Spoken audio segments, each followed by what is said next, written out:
what we're going to do today is we're going to introduce some of the assembly language concepts in the class.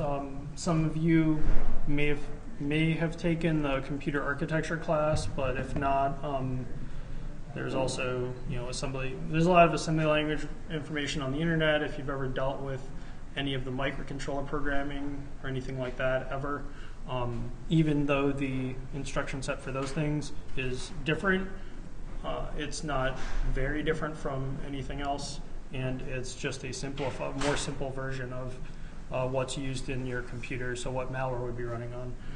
I'll point you at some references, and then on Tuesday next week, probably what I will do is try and dive into a handful of deeper algorithms, which may shift around the schedule of the course a little bit. Let me just double check to see what I had originally done. Yeah, so I've got this one, thanks. So I've got this data structure and construct analysis set up for next week, which is where we'll be able to go in. We'll use some of the stuff that we learned this week and the tools that we go through this week to dive into C data structures. Another thing that I'll add is that Thursday next week I'm actually out of town for a conference, and I could not get a plane flight that got me back here in the afternoon. So class Thursday next week on the 16th is not going to happen. However, you're welcome to come and hang out here if you want to use the space to work through the assignment that's due on the 21st. Feel free to. I'm pretty sure the door will still be open.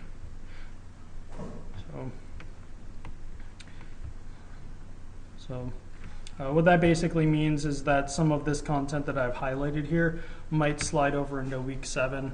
And then that just means I might have to compress down one of those other things. For example, what's already in week 7 is actually some stuff that we did talk about already. So that might be something that's easily compressible into one lecture plus some online examples. So, all right, I'll get back to the lecture now. So we'll talk about introducing you to assembly language. Some of you might already be familiar with it, some of you may not. For those that are not, this is supposed to kind of introduce you to the inner workings of CPU and how your CPU is used to make program code go. It's important to know this because when you are receiving malware, when you have a malware sample you have to look at, a lot of it's been written in C, C++, or Delphi, or in other words, a lot of it is already in machine code form, and you don't typically receive the source code for it. So being able to read machine code with some proficiency is definitely important. So I'm going to try and go through a handful of approaches I take to it and ways that I think about it in order to help you kind of make heads or tails of it. One important thing to take into consideration with this is that there are a lot of operations that your computer has built into it. Many more than you can keep in mind or you can memorize. I don't even memorize all of them, so I like to keep references available as well when I encounter them. The important thing to think about is there's a handful of really important instructions that you need to know off the top of your head, and all the operations that you don't know off the top of your head are easy to find if you look them up. So don't get overwhelmed when you are looking into some of these, some of the homeworks that will be in the future and some of the examples I'll provide, because the documentation's out there. I have a typo, sorry about that. But the basic principle is in this first sentence. It's basically that in order for this computer here to execute software, like the source code for the software must be converted or translated into a machine language at some point. So at the end of the day, this computer is a native language that's actually different from the one that's on my phone and everything like that. It's a language of really simple operations that is used to to make it do all the things that it does. That's the level of detail that you're actually going to be analyzing when you're doing some of the reverse engineering stuff on binary code. So among CPU architectures, there's two predominant models. Again, if you've taken the computer architecture course or computer organization course, these may be familiar to you. But if you haven't, they're basically the biggest distinction with this, or actually I'll talk about the similarities first. With both of these architectures, what the computer is basically divided into two components: system memory. Your RAM, if you've ever built like a desktop or something like that, or you've ever shopped around for laptops on the internet, you get to pick how much memory you have. In addition to that, your CPU is where all of the logic exists, all the mathematical logic, all of the operations and everything, all the functionality. Within that CPU, there's actually what are called CPU registers, which is a fancy name for very small amounts of very fast access memory. In a load store architecture, when you want to do an operation, you actually need to pull data from main memory, and you need to put it into CPU registers, so CPU memory, before you can actually do anything with it. So before you can add two numbers, you need to pull them out of memory. So you need to write code, or I should say, your computer needs to execute code that pulls them out of memory and pulls them into the CPU. And then after that, your computer needs to run the mathematical operations that it's going to run through. And then finally, your computer needs to execute instructions to put them back into memory so they can be used, for instance, for displaying pretty pictures on the screen and stuff like that. In a register memory architecture, you're given, it works almost the same way, except you are typically granted the extra flexibility to work directly with memory in some of those operations if you want to. So the CPU behind the scenes may still implement a mode of operation where it is pulling data from memory, but the operations that it's receiving, the operations that build your program, can actually be set up to address memory and perform math between, say, a register and memory. And frequently with the register memory architecture, one of the constraints is that if you think of mathematical operations and things like that, typically what you end up having is two or more operands plus a function like addition. So you may add like three numbers together, and then you usually get a result out of that, a single value result. Register memory architecture typically requires that one of those operands is register, and then the others can be memory. And then the register that you use a lot of times ends up being the register that also the result is saved in. And you'll see that frequently being the case when you're doing disassembly and analysis.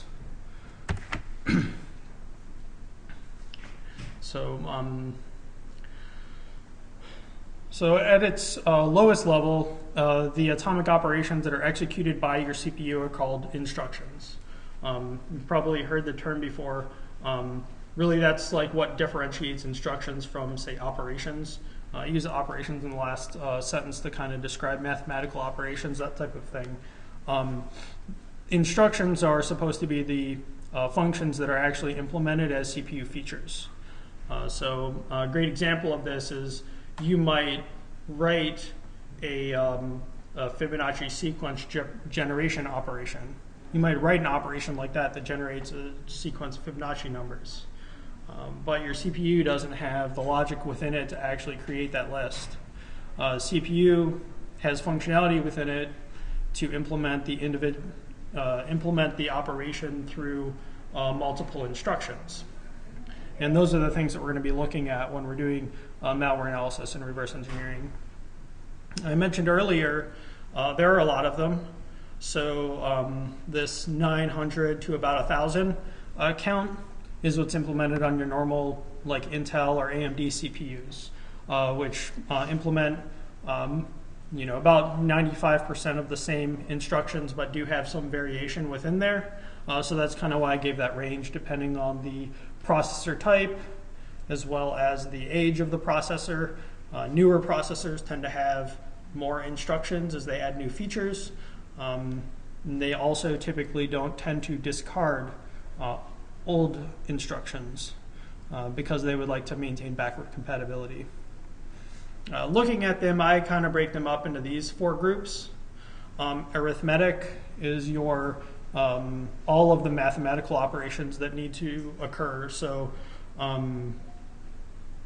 addition, subtraction, logical and bitwise operations, bit shifts, things like that. So if you think of any of the mathematical operations or data manipulation operations, so anything where you're changing data or you're trying to do a comparison or something like that, that's typically an arithmetic operation. Control transfer operation ends up being one where you are causing the processor to, I should say, jump to a location. You're actually trying to make the processor decide one of multiple locations that it could jump to. Typically, these are used, to use a common programming language example, these are used in implementing for loops and if loops and things like that. So if you've taken the compiler class, you probably had to do these things. So generally speaking, when your program needs to make a decision where it could take multiple paths as a result of that decision path algorithms implemented using a control transfer instruction. And then finally, memory transfer instructions. So I mentioned earlier that especially in the load store architecture, memory transfer is important. You need to get stuff out of memory and then into registers so that you can actually operate on it and then transfer it back out. Since those operations are separate, they're memory transfer. They don't necessarily involve changing data so much as just making copies of data and putting it somewhere. In some cases, that somewhere is very commonly someplace external to the processor. And then finally, there's system instructions. And so system instructions involve dealing directly with the hardware of the processor, or possibly changing the processor state or the processor mode, or opening up different features of the processor. So an example of this might be trying to switch the processor into a privileged execution mode or something like that, or trying to set up the process or tell the processor where a virtual machine instance might be, that type of thing. So system instructions are heavily used by virtual machines and stuff, and we talked through the distinction between system instructions and all the other ones in the cloud class as well, as you may remember. So for the time being, because we're going to be dealing primarily with malware programs that are delivered to end users who may not necessarily have administrative access to their systems. But by and large, those end up being the most common types of malware because it's just a much broader target space. We'll focus on the top 3, also because those are the ones that kind of make the most sense and also are the most broadly applicable to all different CPUs. So there's to take the arithmetic operations as an example, there's a finite set of mathematical operations that you need to do, or that you need to implement from a CPU perspective, and all CPUs to be marketable need to implement those. So there's a lot of consistency there. In the system instruction space, that ends up getting to be very architecture specific and hardware specific. And when you get down that path, then you don't necessarily have a lot of consistency between CPUs. So possibly later on, we may look into malware that's supposed to run at a driver level or supervisor level within the system. When we do that, we'll have to drill down into very specific features within the Intel architecture. Difference between the control transfer and memory, both sounds the same. Yeah. So The control transfer is basically used to implement like your branching. So if you have an if statement, usually you have an if, and then a then block, and then an else block. Or if you have a case statement, then you might have or a switch statement, I should say. You have a switch statement, you might have 10 different cases that you want it to jump to for each one of those things.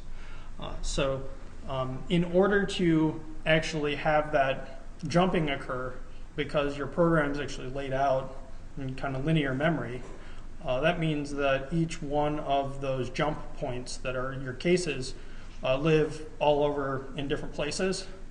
Most of the processors are designed so that when you're executing code, you basically start from the top and it just keeps walking forward until it hits a control transfer instruction or until it hits a condition to stop.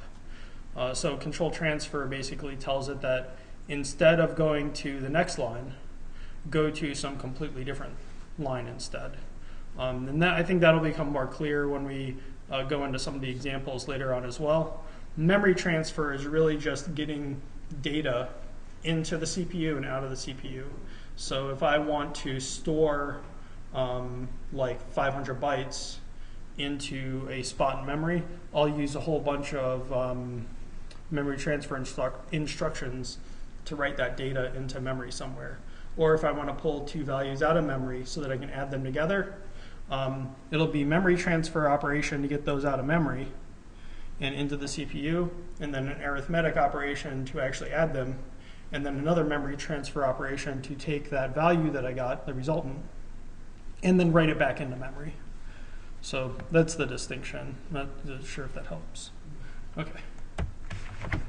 So for a lot of the compiled programs, the ones that we'll look at today, they use what's called compilation. So there's a compilation sequence, which is frequently, but not always, a set of steps like this. So step one, of course, you actually have to write the application. You have to create the source code. Step two ends up being that the source code is actually compiled into assembly language. And we'll get into how that works in a little bit. But that's typically the case. After it gets compiled into assembly language, that assembly language is then assembled. They usually call it assembling into binary machine code. So instead of being plain text source code that's in machine, that's explaining machine code instructions, it actually turns it into the binary machine code that would be what your processor is reading out of memory to execute your program. And that's basically how every single program is run on your processor, is that there's some action that loads that program into memory somewhere and then tells the processor to jump to the first point to execute in that program in memory.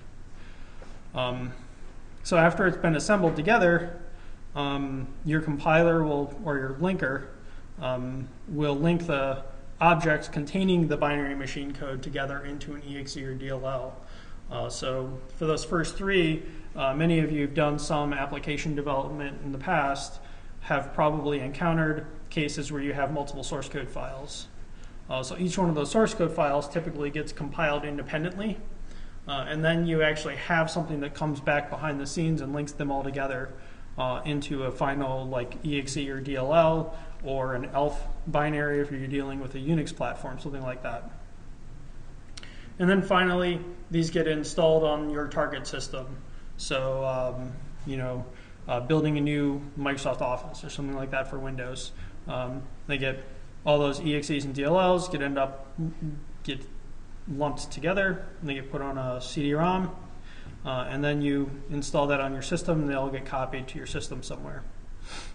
So important thing is by the time you get to step 5, usually earlier than that, without some sort of emulation support, the compiled software is really designed to only run on machines, and even in some cases the OS versions that it was built to be compatible with.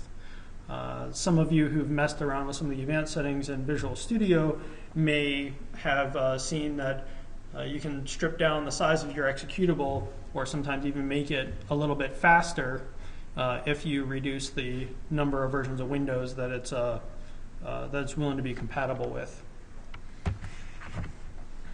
So I mentioned up here step 1, and then 2. Actually, it should say step 2 above. So apologies for that. I'll try and get that corrected. But in step 2 right here, where you're compiling the source code into assembly, you also want to break the source code, the software or the source code up into a graph, so you can divide the program up into sequences of non-control transfer operations called blocks. So you're basically going to break your program up into logical blocks, and then these are interconnected by these control transfer operations, creating a control flow diagram. So let's see. I'll go through this. I actually do have that a little bit later to show how that process does work. But these blocks end up getting interconnected that way. So the idea is that if each one of your blocks is a separate module of code, like one of the cases from a switch statement or something like that, then all 10 of those cases from the switch statement each are one individual block. So you end up with 10 blocks. And then using the original block that was above your switch statement, there's some logic in there that decides which one of those 10 blocks control is going to transfer to. And for that to happen, you need to use the control transfer operations. So this big data structure that looks like a graph or a tree almost in memory is built out so that your program can figure out, or I should say so that your compiler can figure out how to organize your program. So this also allows your compiler to treat each one of these individual blocks of source code almost like they are individual programs themselves. And in many cases, the blocks are actually independently compiled. So compiled as little tiny components and then stitched together into the binary machine language. And then eventually you have all these blocks that are sitting in a tree in memory. They're arranged together, and then they evaluate what the destinations of the control flow instructions are going to be in order to match what the output of the software is, or what the binary output is. So I promise this will all make a lot more sense when I get to the diagrams and the examples coming up.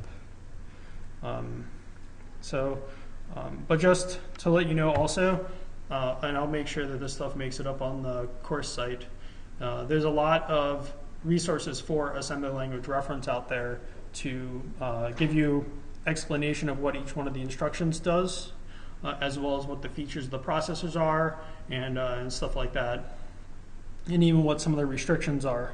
I found these resources. This one's a PDF. The other thing too that I've found, although I have not tried it very recently, in many cases, if you're working with a processor, especially one that isn't really common consumer processor, so if you're working with like an embedded system or something like that, if you can find out who the CPU manufacturer is, a lot of times you can contact the manufacturer and they'll actually send you free print or PDF or some other electronic format versions of the documentation of the entire instruction or machine language for that processor, so that you can, number one, they want to get you educated so that you will choose their processor as something to write code for, but also it'll give you the ability to use the same information to learn how to interpret code that's compiled for that processor. So this is an example program. I actually have this, I'll show it up here. I have the source code where I've gone through some of that second step a little bit, so I manually did some work on that. But what you can see here is this is a very simple C program. And I really just made up like a bunch of random operations that it does. Pretty much what it does when you run it is it goes and prints this message to the user, and then afterwards it executes this function here, which then causes it to go up here, and then it fills a variable with 0, fills another variable with 4, then it starts this for loop. And so when I was talking about the control transfer instructions, what you can see right here is that if I come into here, at some point, basically I need to make the decision as to whether I start executing the next instruction at the if here, or if I go all the way down here to the end of the braces and execute code down here. That's where the control flow or control transfer comes into play. Likewise, I was mentioning earlier how your program ends up getting broken into different blocks. It's based upon the boundaries for control flow. And so what it basically does for that is it looks through your source code and it looks for sequences of statements that occur in a line where it's very easy to determine, or it's very obvious, or it's fixed even, what the next step is to do after that. So for instance, if I was to start reading at this line right here with I, basically what I do is I increment I. So I add 1 to I and then I store that in I. And then I execute this printf statement, and then I do this XOR operation with B and store the result in B.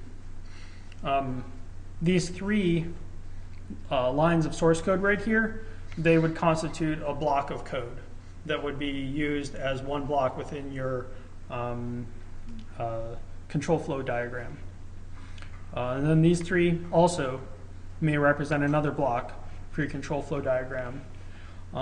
Additionally, if you think about this if statement, one of the things that needs to happen with this if statement is before you decide what you're going to do, you need to evaluate what the result of this mathematical operation is.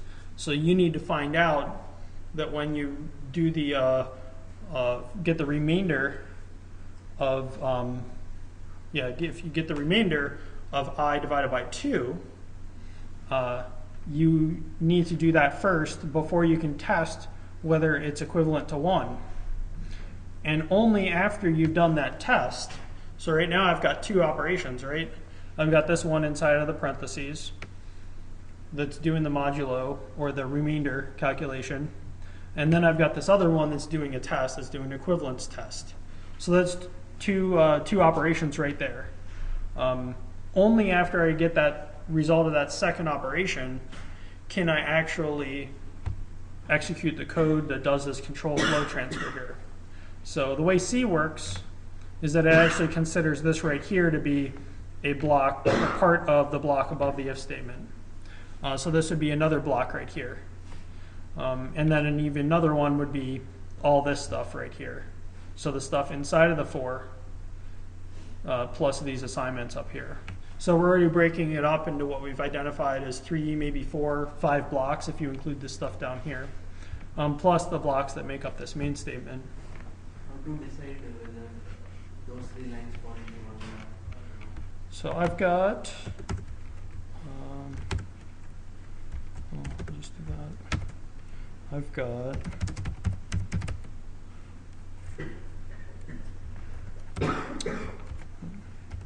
I'm going to try and see if this looks better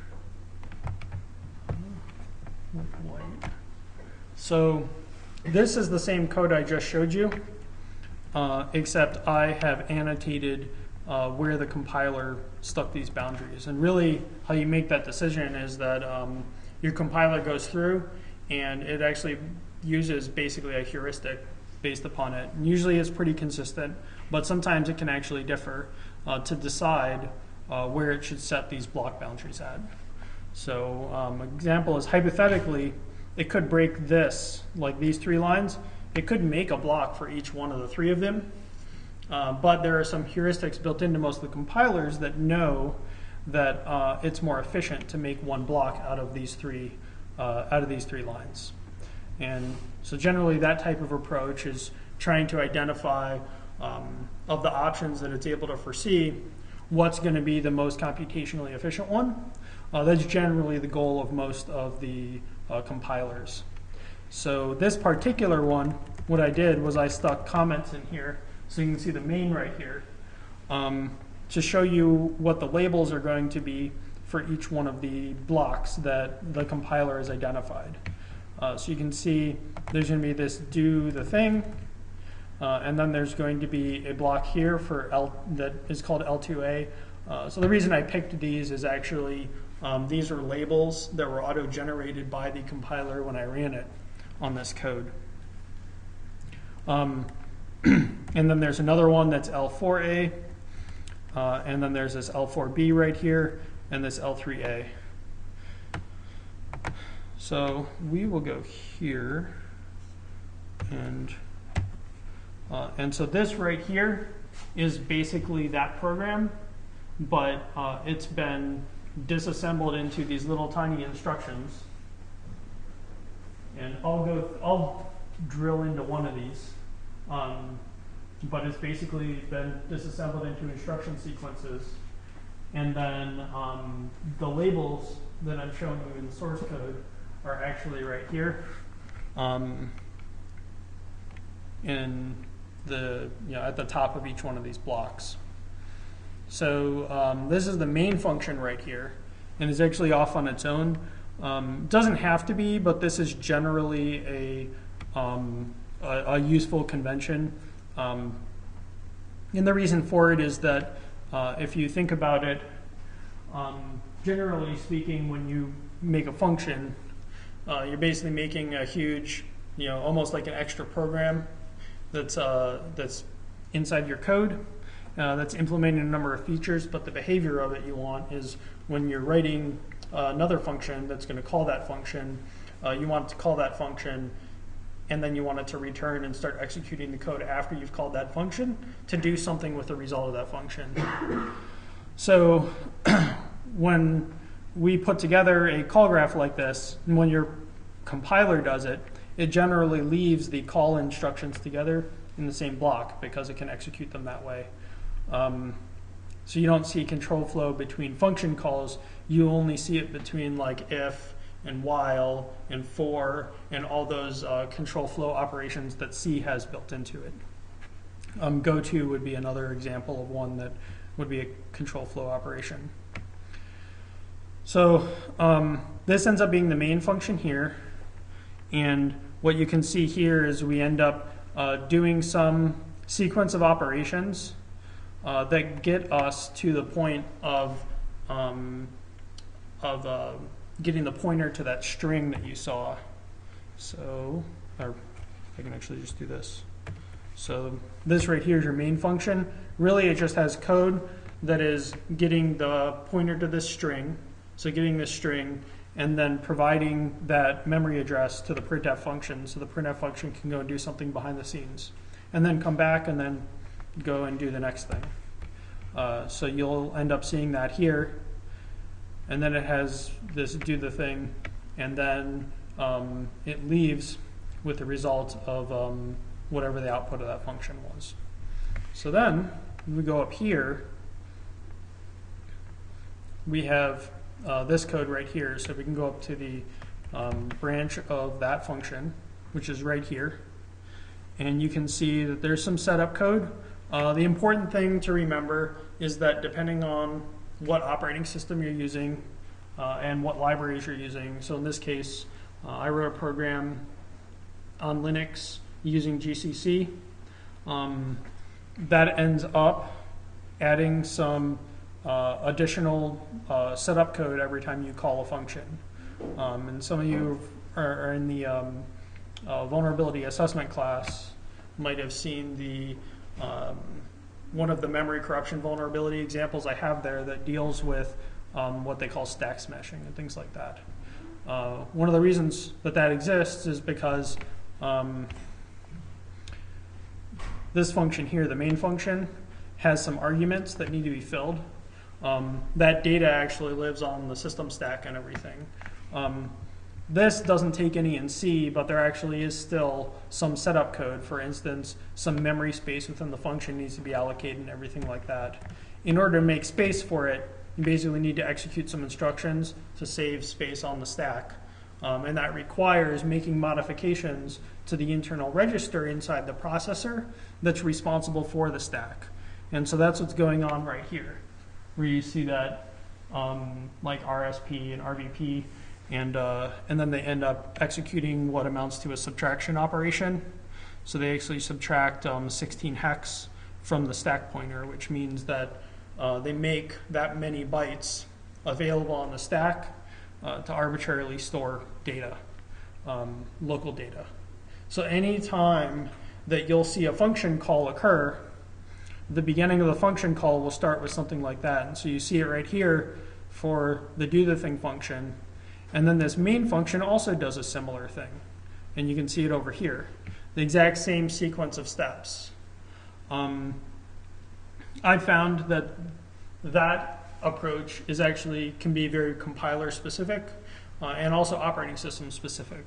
So this same program compiled for Windows or compiled for Mac OS may not exhibit or may not use the exact same kind of what I would call a function preamble, or the initial instructions to set up the function space or function scope, but it will be pretty consistent across different functions.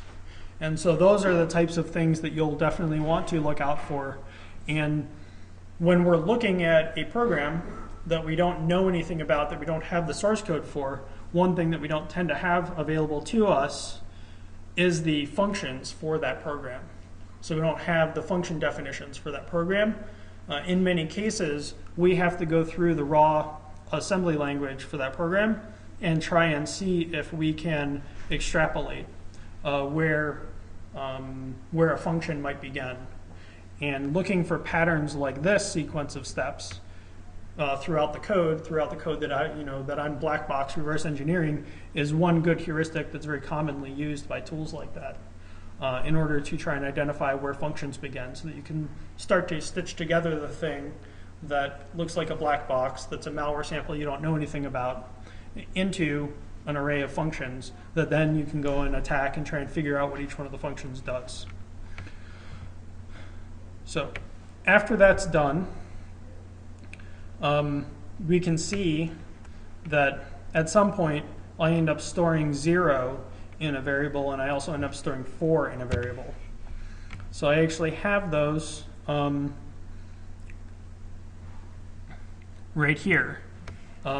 What you'll see actually is this one stores it in a variable that's located 8 bytes below where we made room for it. So that's what this notation does. Is this is actually storing, or I should say, this is moving a immediate value or a literal 0 byte into, or I shouldn't say a byte, 0 data value, because it's actually an integer, into space. What I think, it's 4 bytes, so it's a 4-byte wide integer into space that's in memory. So this is when we're talking about a register memory architecture. This is where we get to write data directly into memory versus having to compute it first. So this is one of your store operations, or one of your memory transfer operations, is this movement, this data movement right here, compared to this subtraction operation that occurred up here. That's one of the arithmetic operations. So this one's putting 0 into this memory location. So if I go up here, the 0 is being stored into I. So this memory location, which is the, I would just call this slot number 8. That's an address. It could also be the second slot, depending on what you want to call it. But this is slot number 8 because it's using byte values. And again, we're trying to store an integer that's not 1 byte wide, but it's actually 4 bytes wide there. And then there's another assignment, which is 4 is getting stored in B. And then you can see 4 is being placed into the 4th slot here. So that ends up being that B is stored in the, ends up indicating to us that B is stored in the 4th slot. So if I'm taking notes and trying to analyze what's going on here, I might actually keep track of these things to try and tie them to individual variables as I'm doing my code. And then what you can see, whoops, is that then I gets assigned to 0 again, and you see that happen right here.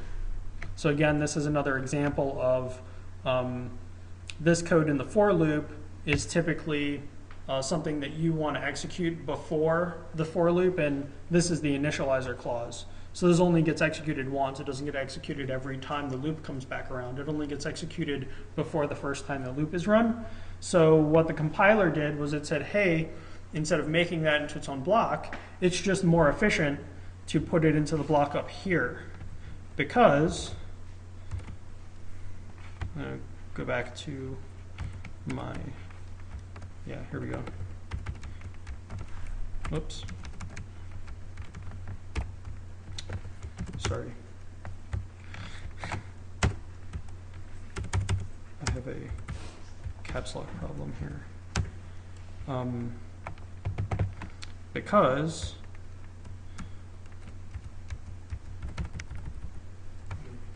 this is equivalent, both of those two things are equivalent. The change I just made doesn't modify the functionality of the program at all. Compiler recognized that, and compiler went in and made a change in there after analyzing my code. So looking for things like that, that's the type of optimization that moves the disassembly away from the source code logic that you'll have to look for as well when you're doing this analysis. A lot of times what I end up doing if I'm going through something like this is I'll actually take notes where I'm trying to keep track of each one of these things so that I can refer to them later on, like when I'm trying to figure out what's going on right here. Right? So this one is trying to put, and excuse me, I didn't give the entire explanation here, but the way that this works, the way that this language works right here is everything that's in the left-hand side, or the first position here, so like this one, is actually getting stored in that one. So in this case, you know, like I said, 0 is getting stored in here. Down here, what happens is whatever was in I is actually getting loaded into a register before stuff is done to it. So, so this has a jump to L2, which is L2A. Basically what it does is it transfers control. So this is one of your control transfer operations, which is going to have your program. It's basically telling your CPU, instead of executing the next instruction that follows it in memory, go and execute the instruction at this memory location instead, and then continue on from there. So then it goes and executes this, and this one ends up being this comparison right here. So with a for loop, if you're familiar with for loop semantics, the way a for loop works is if the test case is false, when it enters the for loop for the first time, it never executes any code within the for loop. It always goes past the for loop, which means that the block to perform that test needs to happen before you start executing the code within the for loop. So what they did was they created a block by itself that just consists of that test right there. So in this case, it's comparing what's hex 44, or maybe that's just immediate value 44. Yeah, I guess it's just immediate value 44. So it's not hexadecimal at all, even though the $sign's there. Sorry about that. What's the meaning of L after instructions? Okay, yeah, so in this particular case, it tells what type of data to work with. So in this case, it means L is for long, which means 4-byte number. Yeah, and so Q would mean quad, which would be 8-byte number.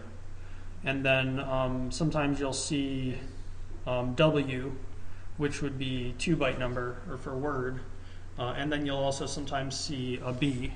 And I don't know if I have a B around here at all, but a B would be working with a byte. So it'd be a single byte value. So it's basically just the instruction showing you which version of that instruction it's going to use. And actually under the hood, in a lot of cases, each one of those different instructions has a different binary value assigned to it, so the processor can know it right away. So each block is stored at what place in the memory? Is it something? So on the x86 instruction, or you asked about the blocks? Blocks. Yeah. So each block exists in exactly one location in memory, and it's always one contiguous location. So all the content of this block right here, there's nothing, there's nothing intermixed in there. It's literally binary data that's going from the beginning to the end right here. So this is performing what it calls the comparison operation, and comparison operation in x86, and this kind of gets into where you have to think about what's going on behind the scenes, like what does it really mean to perform this comparison right here, this less than comparison. What they do is they will subtract, let me see if I can look at this. They'll do a subtraction operation between 45, or in this case 44 and I. They'll actually do a subtraction, and they'll find out if the result of that is a number that's greater than or less than what was one of the ones before. Using that, they'll figure out whether or not they should perform the jump, whether the value, I should say, whether this condition is satisfied or not. So this, I'll show you the condition right here. So based upon whether that number is greater than or less than, so for instance, if, sorry, I have to actually look at the math to see what's going on. So if I is 46 and 45 is the number I'm comparing against, what it will do is it'll do 45 minus I, and then using, if you're familiar with how integers are stored, if you get below 0, what it ends up doing is it rolls over to the high numbers on the other side. So it ends up going to that. Then it'll test to try and see, is that number that resulted actually higher than 45, which means that the result of this, which means that I ended up being a higher number than 45. If that's the case, then a condition is observed that causes it to say, okay, well, it's not less than or equal, it must be greater than, because it has to be one of the two.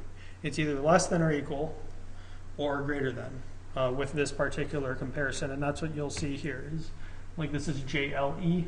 If you, it comes out kind of fuzzy on the screen, but that's JLE, which means jump. If the comparison said that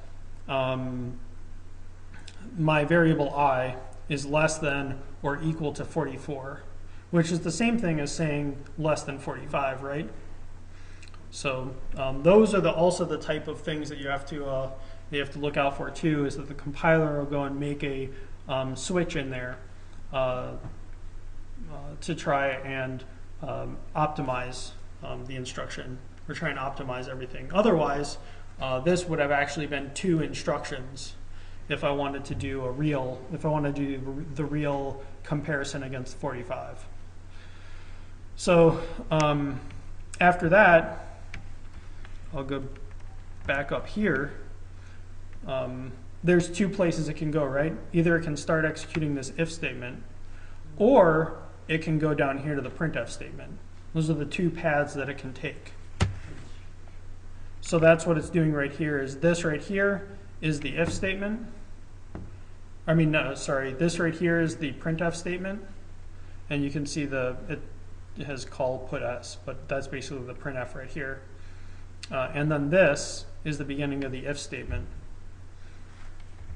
And so the if statement What it basically does is, like I said, it wants to execute some operation to determine if this test is correct or not. So it does that here, where it loads I into a local register, and then it decides, and then this is where it's very important to think of the alternative ways that certain mathematical operations can be implemented in the architecture. I said I want you to basically divide I by 2 and give me the remainder of that, and then compare that to 1. What this thing did was it actually shifted what is it doing here? It shifted by 31 bits. So if you think of my 4-byte numbers as being 32 bits wide, so each byte is 8 bits, and your 8 bits times 4 is going to be 32. What it's doing here is it's trying to shift this EDX register, so local register that's EDX, by 31 bits over to the right. So it wants to get the rightmost, or the topmost bit into the lowest position. And then it's going to add that to EAX, and then it's going to use the AND, so bitwise AND operation, using 1 as one of the operands, and then the result of this thing, which ended up being this right here. And then after that, so this ended up being I, so EAX more or less contains I down here somewhere. And then after it does that AND right there, it's going to subtract EAX from EDL, or from EDX, and then it's going to compare and see if they're 1. So there's a long sequence of steps, and it's attempting to trap a couple of conditions where the assigned integers I'm using might have might be odd. What's the best way to put it? If I have a negative integer, then the odd numbers end up looking even, etc. So that's what they're trying to take into consideration here. Actually, if I was to go and probably do this, let me go back out here.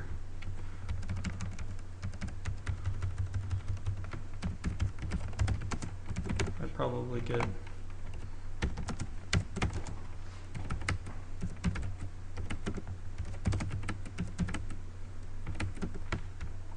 a simpler operation, maybe. Let's see. Yeah, here we go. So this right here that I'm highlighting, that ends up being the operation when I'm not dealing with negative numbers, when I'm dealing with only an unsigned integer.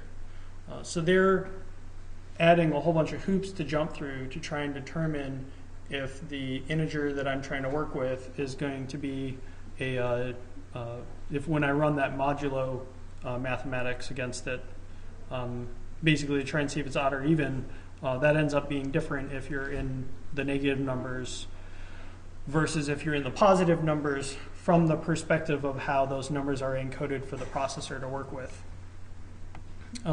If you eliminate that case, then the processor, so if you change your data types or your data type restrictions around, then the processor will compile the code slightly differently. And in this case, what it's really doing is trying to see if the lowermost bit is 1 or not. Because in an unsigned integer, all the odd numbered integers have a 1 in the first bit, or in the bit 0 place.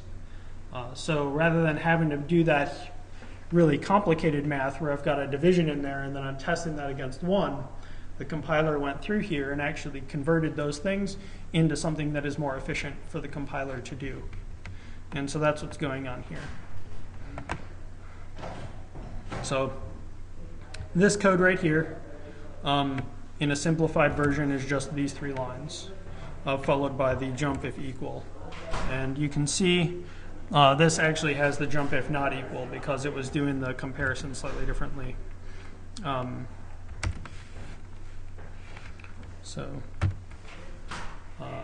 But yeah, and then after we get through that, either we're going to go to the if branch or the else branch. And in this case, what you'll see is one of them uses this XOR operator, and the other one uses this and this addition right here. So what I can do is I can actually look through the instructions that are in this, they're in this block, and I can try and find which one of these is going to be my XOR operation. And then that will tell me which one of the branches that I'm tracing right here. So this one goes through, and it's got to do all of these things. So it's got to add that by 1 and then store it in I, and then it's got to call the printf with all of this data here, where it also goes and gives it a subtraction. So we'll see the add is right here, and then the subtraction's right here, and then what it's doing here is it's actually getting the memory address, so it's getting the pointer to data in memory, and then it's putting that pointer in this register. So it's dealing with pointers just like numbers. And that's what this LEA means, load effective address. So what it's doing is it's actually computing what the address of a certain memory location is going to be. And that's an important one to keep in mind because that's one of the ones where it's an arithmetic operation because it doesn't do any memory transfer. It's actually doing an address calculation, and it does some standard math that's based upon how the processor handles memory addressing. And then finally, we move 0 into EAX, which is probably just done as an intermediate operation because I think Printf needs it. And then we go and do, we get I again, or B. No, we get I, and then we end up XORing I with B. So this is a really good example of, I remember earlier I made that clarification on the register memory architecture, which is this system, this computer, needs at least one of the operands to be in a register, but it can also directly address memory for the other ones. This is a really good example where it actually needed to do an extra load step. So it loads the content of, again, if I was using my notebook here, I would know that that 8th offset, or offset 8 off of this pointer, is actually my I variable. It needs to load that content into EAX, and then it needs to XOR the register content with the content of the memory location here, which is that B variable. After this operation is complete, then it's going to store the result in B. So it's going to overwrite what B was with what B is to become next. And then after that, it's going to go back up here to the top because we don't have any other code between the end of the if statements and the for loop up here. So it'll keep going up to the top, and that's how it closes its loop. And so you can see right here is the loop, and then right here is a loop, or a cycle if you want to use the graph language. And then eventually we end up exiting here, which then has us go out here. And then we get to the end of the program. So I'll make sure that all this stuff does get up, and we'll go through some more complicated examples probably on Tuesday next week. And you guys will have a bunch of stuff to work through. Unfortunately, I didn't have enough time to get into using some of the tools for the example today, so I walked through that assembly language description, but I will also go through some of those tools on Tuesday as well. But I do have them listed up here, so I'll make sure that this stuff makes it up on the course site as well. This one, IDA, is the one that's really popular. I also installed it on the on the CD images that you all have available through Blackboard. So it's already installed on there, and if you load up one of those Remnex images, you can actually double-click and load it. It is limited release, so it's got a rather permissive license for education use and stuff like that. It's also, I would say, the de facto standard that you'll use if you're trying to do like software analysis in the workplace today. So it's a really good tool to experiment with, and it's got a lot of very helpful examples on the website. Binary Ninja is another one that was recommended to me by a friend of mine when I was asking him about other resources that are not IDA that he would recommend. So he suggested that one as well. Rose Compiler is actually a research project from Lawrence Livermore National Labs. So one of the US national labs. It's open source. If you go to that site, it actually has a link to their GitHub page and everything. It's semi-open source, I'll say. There is a component that it uses for doing the graph discovery algorithm where it's actually using closed source code that it borrows from someone, but it's free for non-commercial use. Then this one, Radar 2, it's a project that I believe is put together by someone who studies in Spain, and it has a lot of very good command line tools, but it's very cryptic. So there's no, there's not a lot of great point and click interface to it, but where it lacks that, it has a lot of positive benefits if you want to integrate it into other tools. And then finally, Snowman is an open source project that primarily focuses on being a tool that if you give it a binary program, it will give you C or C++ code for that program. So, for instance, I actually have, I can probably do it right here. So this,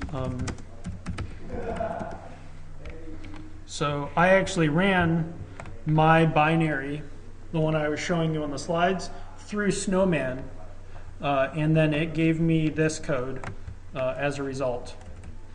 And you can see it's a little bit less readable, but all the functionality is there. So it's the same functionality that I had in my original program, but it has a few extra things in here.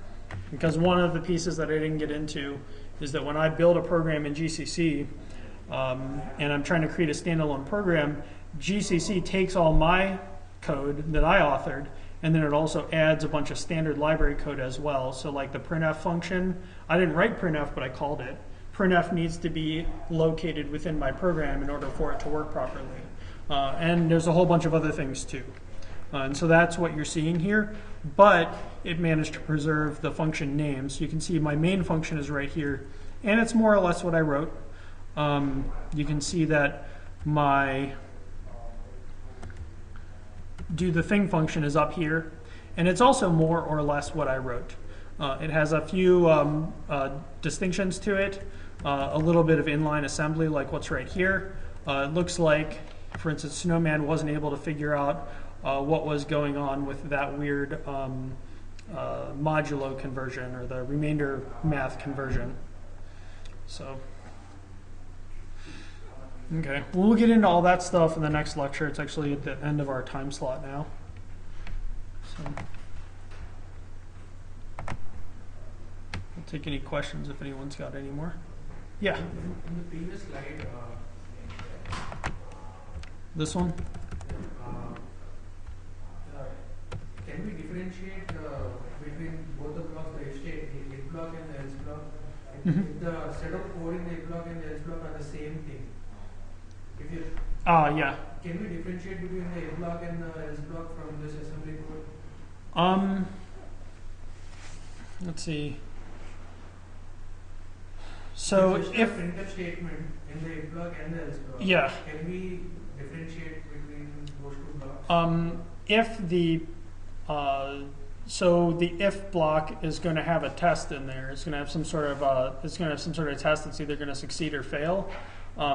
So you'll have to figure out what that logic is, implement it in assembly language, and then from there, like in this case, this one went and said if it's less than or equal to L4, that means that regardless of what the contents of L4 are, it was just a lot easier for me to look for the operation that I was looking for. But regardless of that, or it probably is a lot easier to go down here. This one, you know what, let me show you the code that I was looking at earlier, because after I simplified that code, it ended up being a lot easier to look at.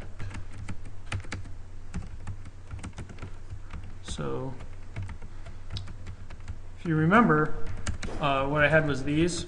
So basically, I have that if and else, and it's basically if it's equal to 1, that's the if path, and if it's if the modulo 2 is not equal to 1, that's the else path. So what this is doing is it's testing that lower bit to find out if that lower bit is 1. So if the lower bit is 1, then you can deduce that the number is odd, which means that jumping, if that's equal to L3, is the path for the is the path that I want to go to, is the if block, is the true block. So that's the one that's right here, and then you'll go down here and or hang on. Sorry, no, it's subtracting the 2. My bad. I just missed it. L3. Yeah, there we go. So let me see. If it ands it. Oh, okay.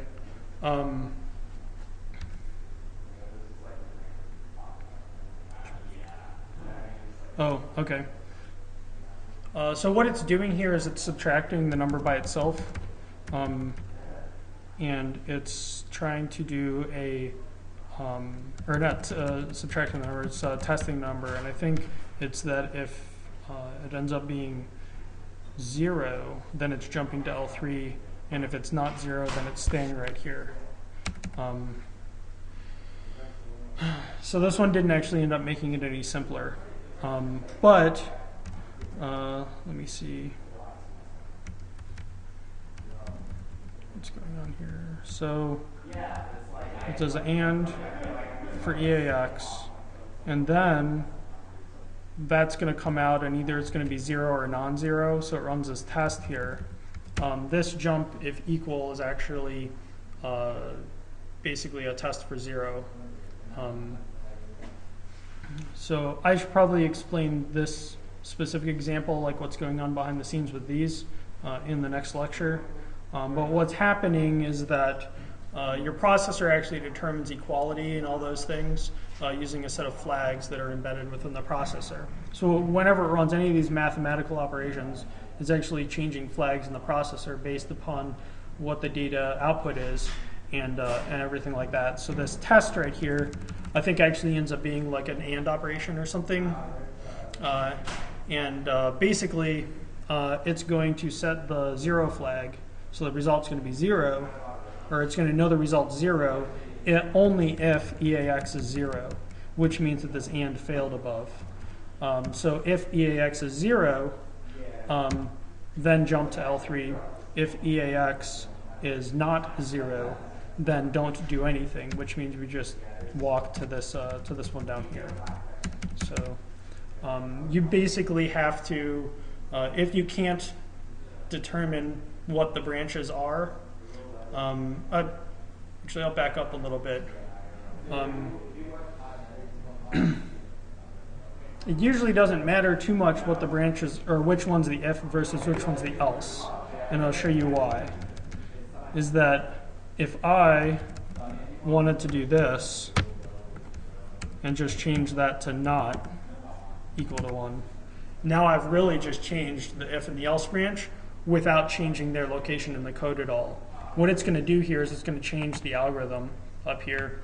What's my job to do is to figure out what's the math that this little sequence of steps here are going to do based upon what the program state was entering this section here. what the method's going to do to decide whether it should start executing this instruction or whether it should start executing this instruction. And that's really the choice I need to make. In some cases, you may actually have a compiler. Like, there's no rule that says that the compiler has to even put, the next block right here. The compiler could switch the position of the blocks if it really wanted to. So RBP is a register. So for whatever reason, the Intel instruction set has a bunch of registers in it that use arbitrary names that had a specific meaning a long time ago. And now that meaning is kind of muddied, but they still retain the names. So in this case, it means base pointer is what it's really supposed to mean, except we're actually using it as the location where in memory where our variables are stored. So it's we're using it as our data heap pointer basically. So it's where our temporary data allocation lives. And then SP means stack pointer. In other architectures, it'll be very common for you to deal with like address or data registers that just have numbers associated with them, like R1. And in fact, on this architecture, I can actually go in here and I think like that. So I don't remember which number RBP is associated with, but if I wanted to, I could go in and use like that stuff. So I could use the numeric names for them instead if I really wanted to.